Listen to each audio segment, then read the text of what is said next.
संसार में भागवत प्राप्ति का जो उत्तम साधन है उसे कृपा करके आप हमें बताएं।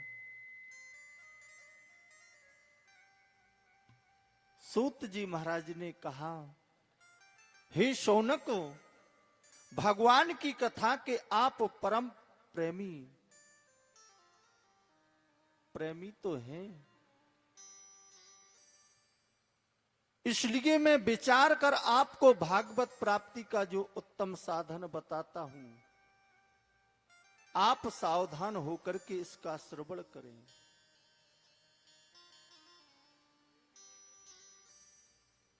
काल रूपी महासर्प के भय से बचने के लिए महाराज सुखदेव जी ने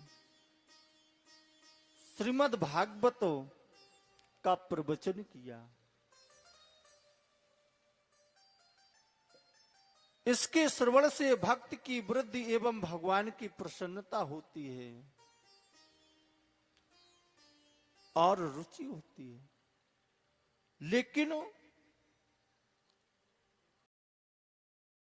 संसार में इससे बढ़कर कोई चित्त शुद्धि का कोई दूसरा उपाय नहीं है।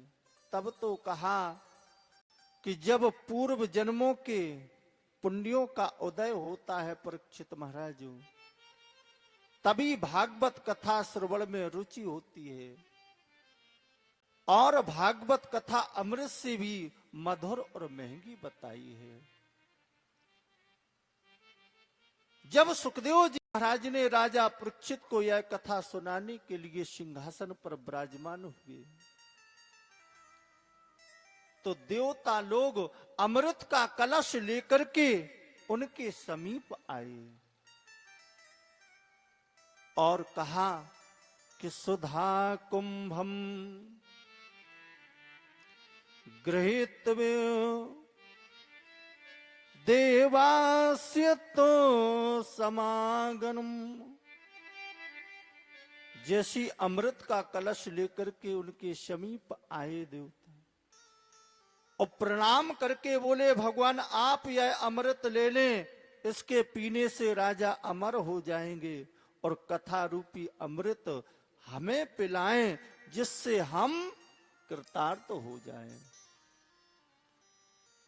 सुखदेव जी महाराज ने यह बात को सुना, बड़े प्रसन्न हुए और उन्हें अभक्त जानकर अमृत के बदले में कथा रूपी अमृत नहीं दिया। महाराज कहा कि काणरमणि और कांच की तुलना कैसे हो सकती है।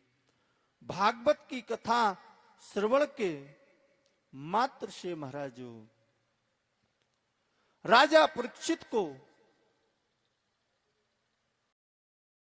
परीक्षित की मुक्ति देखकर स्वयं ब्रह्मा जी को बड़ा आश्चर्य हुआ और उन्होंने अपने लोक में तराजू लगा करके एक पल्ले पर संसार के जितने साधन थे सब रखे।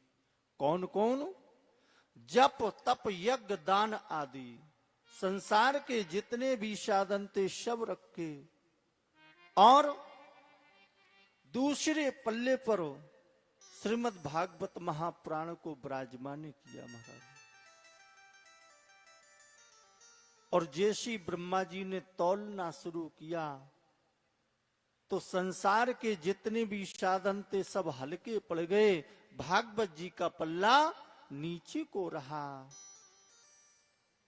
तुरंत जब नीचे को रहा तब कहा कि भागवत कोई किताब नहीं है, कोई पोथी नहीं है, ये तो साक्षात कृष्ण स्वरूप है।